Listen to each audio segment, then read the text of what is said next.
ዛሬ ወደ ዓለማችን ግዙፏ እና ተጽዕኖ ፈጣሪ ሀገር ወደ አሜሪካ እንወስዳቸዋለን። አሜሪካ ወይ ዩናይትድ ስቴትስ የብዙዎች የህልም ሀገር፣ የፊልሞች መገኛ እና የዘመናዊ ዓለም መገናኛ ናት። ነገር ግን ይቺ ሰፊ ሀገር ለመጎብኘት በበጎ ፈቃደኝነት ለመስራት ወይም ለመኖር ሲያስቡ አስቀድመው ሊያውቋቸው የሚገቡ ወሳኝ ነገሮች አሉ። አሜሪካ ሳያውቋት ከሄዱ ከፍተኛ የባህል መደናገጥ፣ የገንዘብ ኪሳራ ወይም የሕግ መስተጓጎል ሊገጥማችሁ ይችላል። ለዛሬው እጅግ ረጅም እና ዝርዝር ቪዲዮዎችን ወደ አሜሪካ ከመጓዙ በፊት ማወቅ ያለቦትን 5 ወሳኝ ሕጎችን ባህል፣ ምግብ፣ ትራንስፖርት እና ጤናን ጨምሮ በዝርዝር እናያለን። ይህ ብቻ አይደለም። በቪዲዮው ሁለተኛ ክፍል ላይ ደግሞ አሜሪካ ሲሄዱ ፍጹም ሊያመልጡት የማይገቡ የዓይን እረፍት የሚሰጡ ምርጥ የጉብኝት ቦታዎችን አንድ በአንድ እንቃኛለን። ይህ ቪዲዮ በአሜሪካ ቆይታው ስኬታማ እንዲሆን የሚያደርግ ሙሉ የኪስ መመሪያ ነው። ስለዚህ ሳይቸኩሉ ወረቀት እስክሪብቶን ይዘው እስከ መጨረሻ አብራችሁን ቆዩ። ለቻናላችን አዲስ ከሆኑ ሰብስክራይብ ማድረግ እንዳይረሱ።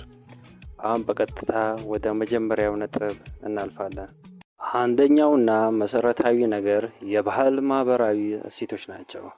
አሜሪካ የብዙ ባህሎች ስብስብ ወይም ሜልቲንግ ፖት የምትባል ሀገር ናት። ይህ ማለት ከተለያዩ የዓለም ማዕዘናት የመጡ ሰዎች የራሳቸውን ባህል ይዘው የሚኖሩባት ሀገር ናት። ነገር ግን እንደ ሀገር ሁሉም አሜሪካውያን የሚስማሙባቸው ማህበራዊ ህጎች አሉ። የመጀመሪያው የሰላምታ ባህል ነው። መንገድ ላይ ሲሄዱ ወይም ሱቅ ውስጥ ሲገቡ የማያውቁት ሰው ዓይን ላይ ሲጋጩ ፈገግ ቢሉሎት ወይም ሀዋሪ ወይም ሀይ ቢሎት አይደንግጡ። ይህ የግዴታ መቀራረብ ሳይሆን ወዳጅነትን፣ አክብሮትን መግለጫ ባህላቸው ነው። እርሱም ፈገግ ብለው ጉድ ወይም ሀይ በማለት ምላሽ መስጠት ይኖርበታል።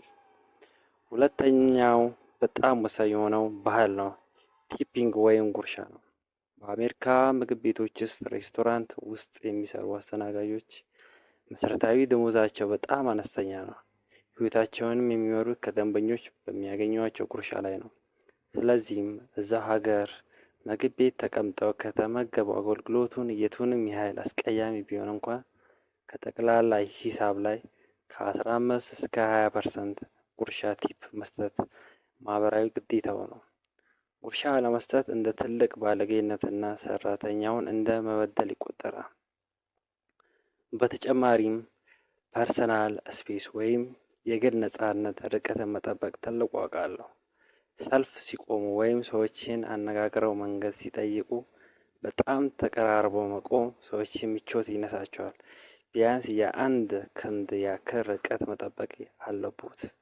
እንዲሁም ያለ ፍቃድ ሰዎችን በተለያዩ ህፃናት ፎቶ ማንሳት ፍጹም አይፈቀድም። ሁለተኛው ነጥብ የምግብ እና የመጠጥ ባህል ነው። አሜሪካ የፈጣን ምግቦች ወይም የፋስት ፉድ እና የካፌዎች ሀገር ናት። በርገር፣ ፒዛ፣ የተጠበሰ ዳቦ፣ የተጠበሰ ዶሮ እና ድንች በየቦታው በብዛት በቅናሽ ዋጋ ያገኛሉ። ነገር ግን ወደ አሜሪካ ለመጀመሪያ ጊዜ የሚሄድ ሰው ሊያውቀው የሚገባ ትልቅ ነገር አለ። እሱም የምግብ መጠን ፖርሽን ሳይዝ ይላሉ። በአሜሪካ ለአንድ ሰው ተብሎ የሚቀርበው ምግብ መጠኑ ከሌላው ዓለም አንጻር በጣም ግዙፍ ነው። ለምሳሌ መካከለኛ መጠን ሚዲየም ሳይዝ ብለው ያዘዙት መጠን ወይም በርገር በሌላ ሀገር የትልቅ ወይም ላርጅ ሳይዝ ያህል ሊሆን ይችላል። ስለዚህ ሲያዙ መጀመሪያ መጠኑን ማስተዋል ወይም ትንሽ ስሞል ማዘዝ ይመረጣል። ሌላው ጥንቃቄ የምግብ ይዘትና አላርጂ ነው። አሜሪካ ለአላርጂ ከፍተኛ ጥንቃቄ ያደርጋሉ። የማይስማሙትን ነገር ካለ ለምሳሌ የለውዝ አላርጂ፣ የወተት ተዋጽኦ አላርጂ፣ ምግብ ከመግዛቱ በፊት አስተናጋጁን መጠየቅ ወይም የታሸጉ ምግቦች ላይ ያለውን አላርጂ ኢንፎርሜሽን ማንበብ አለቦት። ሀላል ወይም ቪጋን ምግቦች የምትመገቡ ከሆነ በየከተሞቹ ለብቻው የተከፈቱ ልዩ ሬስቶራንቶች ማግኘት ትችላላችሁ። ስለ መጠጥ ስናወራ በአሜሪካ በአብዛኛው ከተሞች የቧንቧ ወይም ታፕ ወተር ንጹህ ለመጠጣት የሚሆን ነው።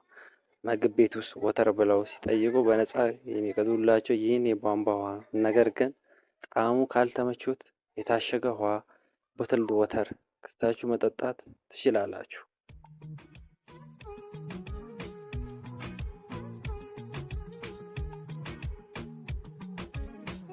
ሶስተኛው ነጥብ ትራንስፖርትና ገንዘብ አጠቃቀም ነው።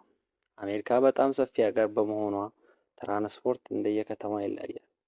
ለምሳሌ እንደ ኒውዮርክ፣ ቺካጎ፣ ቦስተን እና ሳን ፍራንሲስኮ ባሉ ትላልቅ ጥንታዊ ከተሞች የህዝብ ትራንስፖርት ባቡር እና አውቶቡስ እጅግ በጣም ጥሩና ርካሽ ነው። በእነዚህ ከተሞች መኪና መንዳት አድካሚ፣ የፓርኪንግ መኪና ማቆሚያ ዋጋ ውድ በመሆኑ የህዝብ ትራንስፖርት መጠቀም ይመረጣል። ነገር ግን እንደ ሎስ አንጀለስ፣ ሂውስተን ወይም ማያሚ ባሉ ከተሞች የህዝብ ትራንስፖርት ያን ያህል ሰፊ ስላልሆነ የግድ መኪና መከራየት ወይም እንደ ኡበር እና ሊፍት ያሉ የታክሲ መተግበሪያዎችን በስልኩ መጠቀም ይኖርቦታል።